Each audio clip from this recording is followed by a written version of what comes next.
Hi, my name is Raquel. In order to buy or sell, you have to have the money of the beast on your mind or in your hand. It's one of those words that's not translated correctly. They just found some new, they're like books that were written a long time ago at the time that the Jews revolted against Rome.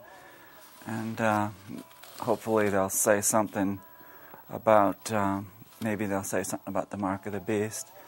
But, where's my, here we go. It's, charagma is the word that's not translated correctly. And you can see that the unabridged Greek-English lexicon by Liddell and Scott tells you that it means stamp money or coin. And Jesus said that you can't serve God or money. You'll either love the one or hate the other, or hold to the one and despise the other. But the Pharisees, who loved money, heard all this and scoffed. And the word mammon, they don't translate that word correctly either. It's a Hebrew word for money or wealth, and they still use the word in Israel to mean money or wealth. And Jesus told his disciples to go forth without having any money in your purses. And the Buddha told his disciples to not have any money either. And so a lot of famous people have believed in eliminating money. There's some pretty good novels. Edward Bellamy wrote Looking Backwards, which was written around 1888 or so, when they were having the populist movement, and they were trying to get more money in circulation. And they had the gold standard, but they wanted to make silver, a silver standard, I think, or something. But Edward Bellamy just said, why don't we just eliminate money altogether?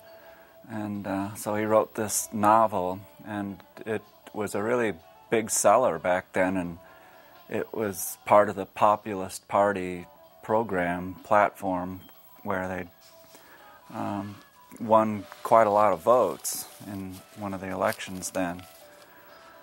And then, of course, St. Thomas More's Utopia, they didn't have money, and Candide by Voltaire, I think, they didn't have money there. And I have a whole bunch of quotations from famous people who believed in eliminating money on my website. Something I discovered, back just after I finished high school. And I just thought to myself, what would the kingdom of God be like? You know, what would Jesus Christ do? What kind of a government would there be in the kingdom of God? You know, and I just figured, well, there wouldn't be any money. There wouldn't need to be any money, because everybody's a godly person. You know, money is a tool that they use to enslave people. We have like 30-year mortgages, which is slavery. The interest on the loans is Aristotle was against interest, and so is Adolf Hitler in the National Socialist Party program. It's one of the major planks, and it's written in big capital letters, and so that's another reason that they wanted to get rid of Hitler. And Pol Pot in Cambodia, he eliminated money, and he just started to get everything going again after the United States bombed Cambodia. It was one of the indictments against Richard Nixon when he was impeached, was the illegal bombing of Cambodia. And these B-52 bombers would drop their bombs from way up high, like 9 miles high. They'd drop these bombs, and it would cover an area like a quarter mile by 3/4 of a mile, and it would totally just level everything. And I saw a picture, I don't remember where it was, maybe it was Cambodia or Vietnam, where the bomb craters are used now for raising fish. They put fish in there. But the reason Pol Pot got slandered, it's like anybody who believes in eliminating money gets slandered. The etymology of the word devil means to slander. Let's see if I can find that here. If you look it up in any dictionary, it'll tell you that diabolos means to slander or falsely accuse. And like Fidel Castro in Cuba believed in eliminating money, and he gets demonized and they don't want any country to succeed by and set an example for others. So they demonize the leaders. I think they're doing that to North Korea too. I mean, these countries, they don't want to be part of the globalist system, and that's what Hitler was. It was National Socialism, and it wasn't globalist McDonald's restaurants everywhere. In fact, Hitler believed in the ma and pa stores, and he didn't like these big stores, and so he also, they didn't have any gold after they lost World War I and they lost all that territory. They got things going again without gold, and they mostly bartered. They'd barter finished goods for natural resources in order to get their economy going. And so he called it the Jewish banking system.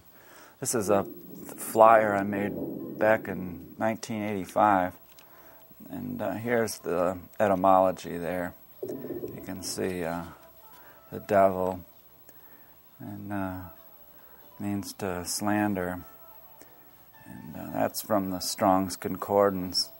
And Strong's Concordance is like it's an abridged version of the Liddell Scott dictionary I was showing you, and you can only find this Liddell Scott Greek-English lexicon in large libraries like the University of Arizona.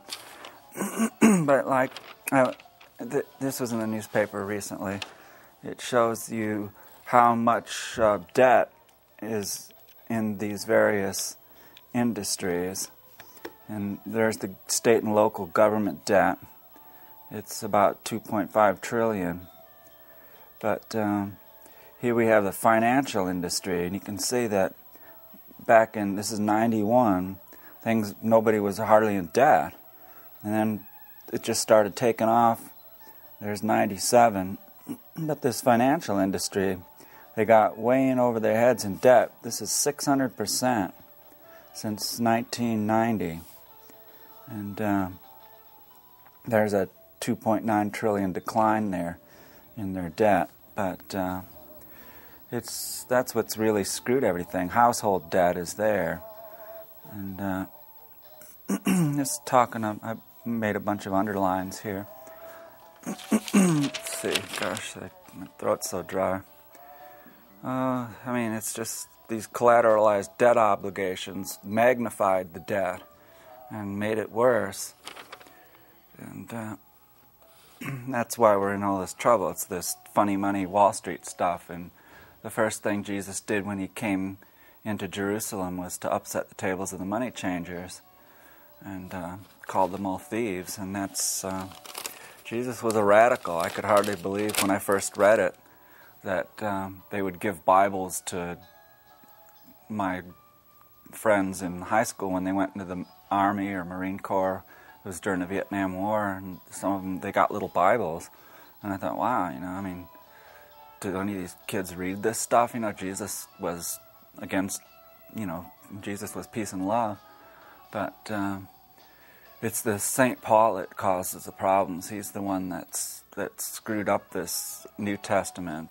And like Jesus is the logos, or the logic of God. It says that in John 1:1. I'll show you this here. There it is. Let's see. There it is. And that's another one of those words they don't translate correctly. They tell you here that it rarely means word, and it means logic. So if something isn't logical, then it's not of God. And a lot of the stuff that St. Paul says isn't logical. It's like, I don't know why that stuff got in there, but I was telling you at the very beginning, they found these new plates. It was some kind of stuff written on these metal plates, and they're still trying to determine whether they're fake or not, but you can't really fake, they're saying you can't really fake this, the patina on the metal, but you might be able to. I've seen a guy do it, some artist, he poured like muriatic acid over the steel, and it rusts, it makes it rust faster. And so, like the Christians destroyed these libraries in Alexandria, Egypt, and destroyed a lot of the evidence. It's like, I don't even believe Jesus Christ existed. And, you can see the similarity of a lot of these, the Gospels are pretty similar. And then they have the Gospel of Thomas, which is a bunch of sayings, and some of the sayings aren't in the Gospels we have, but there's some, it's like, these people, obviously Jesus didn't walk on water, it's like a metaphor that if you have faith, you can move mountains, you can walk on water and things like that. He's trying to show you an example of the faith. If you have this faith, you can do anything. And so the worst religions are the ones that are the least logical. Like this Islamic religion, this just doesn't seem very... why would God want you to bow down to Mecca 5 times a day? It's just a big waste of time. And time is very important. And getting old's a drag. There's a Rolling Stones song about getting old. But I've been telling you about this, these farm workers. This is a story about the life of the farm workers' children, but I keep telling you that, if they just charged a little bit more for the lettuce. Now here's what this guy does for a living here. He packs romaine lettuce from a wet conveyor belt, 13 heads a minute, 768 heads an hour, 10 hours a day. So wow, if they paid him a penny more per head, that would be, $7 an hour, $7.68 an hour. They paid him 2 cents for each head of lettuce. That would be $14 an hour, $15 an hour. So, what's this? Why can't we pay our people more to pick our food, and we won't have to have all these illegal immigrants in here? There was a editorial in the Daily Star today that got quite a lot of comments about, it was in the Washington Post. They were saying that it would really hurt if we deported all these illegals. It would hurt our economy. But the majority of the comments that got the thumbs up and everything said, go ahead and deport them. It's like we spend a lot of money educating these kids, and they tend to have large families. And so there's been a lot about the demographics lately of what's going to happen in this country. It's changing. And Mexico, it's a basket case. Like, I think their major source of income is oil, and their oil is running out. And and then their second biggest source of income is the money that these workers, illegal workers, send back to their families in Mexico. So, I don't know. I don't have too much faith in the way this country is going. It's like there's a little parable in the New Testament. Jesus said that the builder didn't compute to finish the job. It's like, I don't think our legislators think about the future. They only think about getting their votes and getting their campaign money, and it's all ridiculous that some of these politicians are just so naive, and there's none of these politicians that talk about this 9/11 thing. It's so obvious that there was a controlled demolition there. When I first heard about the World Trade Center's collapsing, I couldn't believe it. Somebody came in to where I was working and said, "Hey, did you hear the World Trade Center collapse?" I said, "What do you mean it collapsed?" He said, "A plane flew in it and it just fell down." I says, "What do you mean? It just totally disintegrated." He said, "There's nothing left." And it made these toxic clouds of dust and everything that exploded everywhere and covered Manhattan with inches of this dust. And if you look at pictures of Ground Zero, you can see there's hardly anything left. There's no glass, no doors, there's no desks, no telephones. It's mostly big, heavy steel girders. And some of these girders, it says multi-ton steel sections ejected laterally 600 feet at 50 miles an hour. There's no evidence of pancake floors. You know, if the floor's pancaked, you'd expect to find all kinds of crumpled things. And there was no concrete. You know, this building was made of concrete, but there's no concrete or anything, just those heavy steel beams. But there's a lot of architects and engineers now that are saying, you know, no steel high-rise building has ever collapsed because of fire. And then a lot of people don't even know that this building 7, the World Trade Center building number 7 came down. And I met a guy at Home Depot the other day. I have a bumper sticker on the back of my car that says explosive evidence on it. And I says, yeah, I gave him a couple of these cards. But then 2 seconds later and then 3 seconds later, this building just comes straight down. And it wasn't even hit by a plane. There was 3 buildings that collapsed in New York City on that day. I think this came down like at 5:30 in the evening.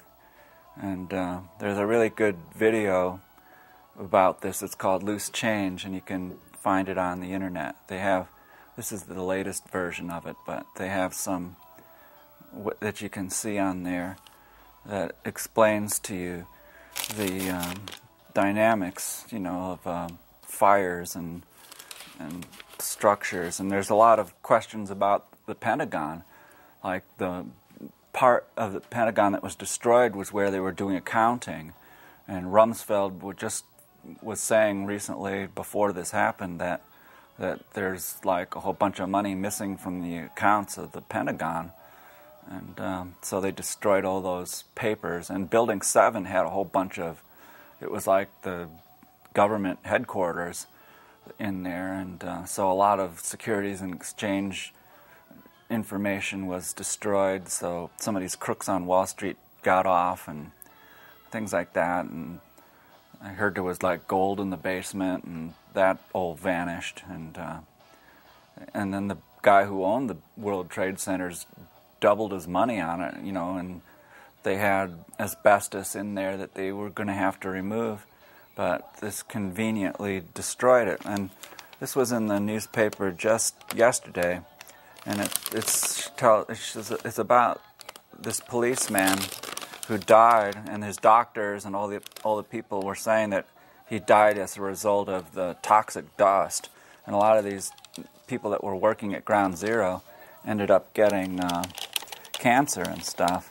And the city's official position has been that cancer has not yet been proved to be linked to the toxic dust and debris that arose from the collapsing towers.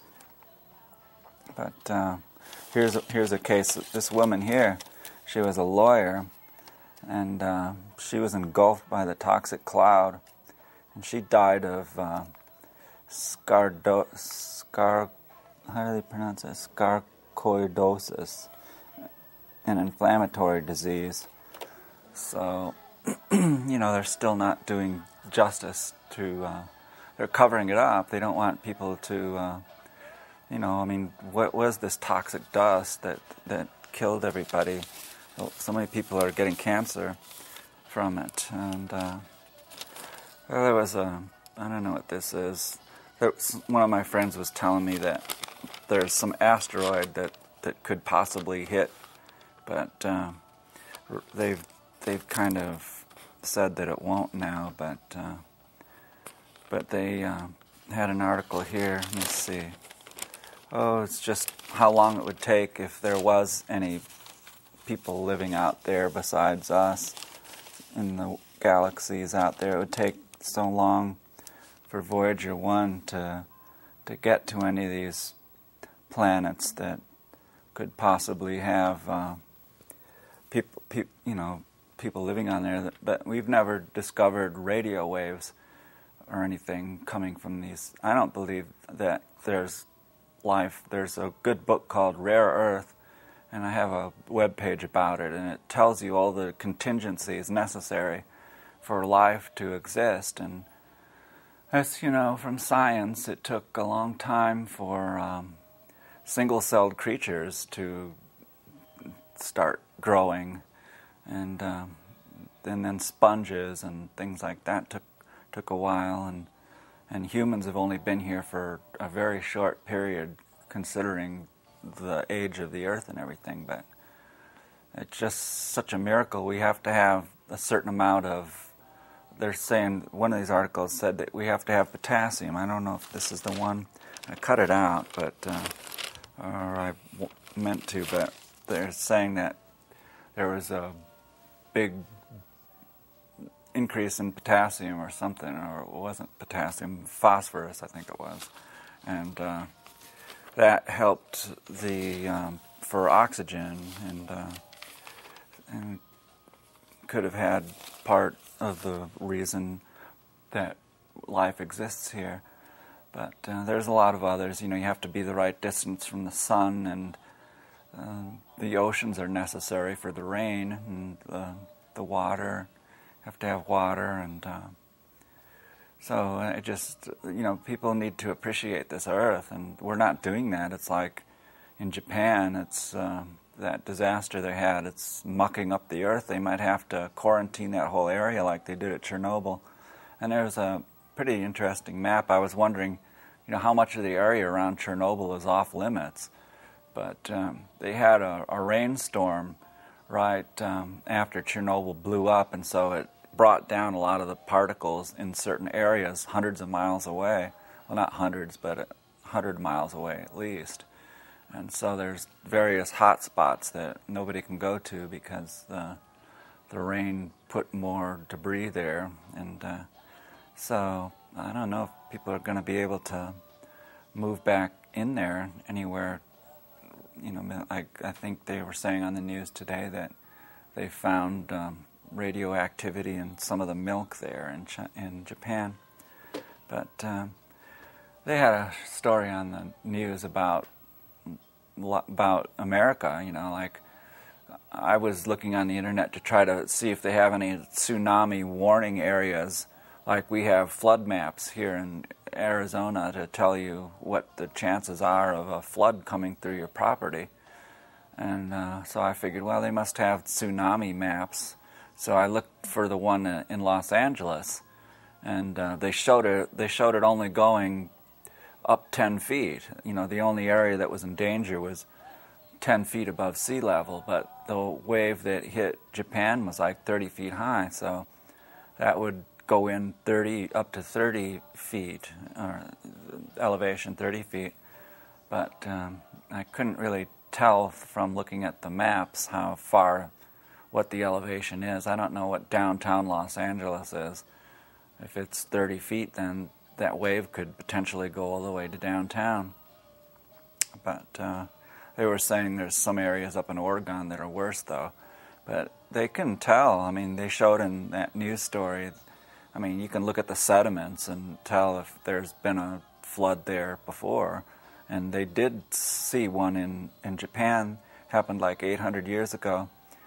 But now they had another one, and so that flood caused most of the damage, not the earthquake, and the flood killed most of the people, not the earthquake. So, you know, it's like people just aren't really thinking. They're building, you know, floodplain like that. My grandfather used to always say he lived in Boulder, Colorado, and these people were always building in the canyons there and getting flooded out. And he says nobody ever seems to learn about that. But we don't have too many more minutes left. My name is Raquel. In order to buy or sell, you have to have the money of the beast on your mind or in your hand. It's one of those words that's not translated correctly. Bye.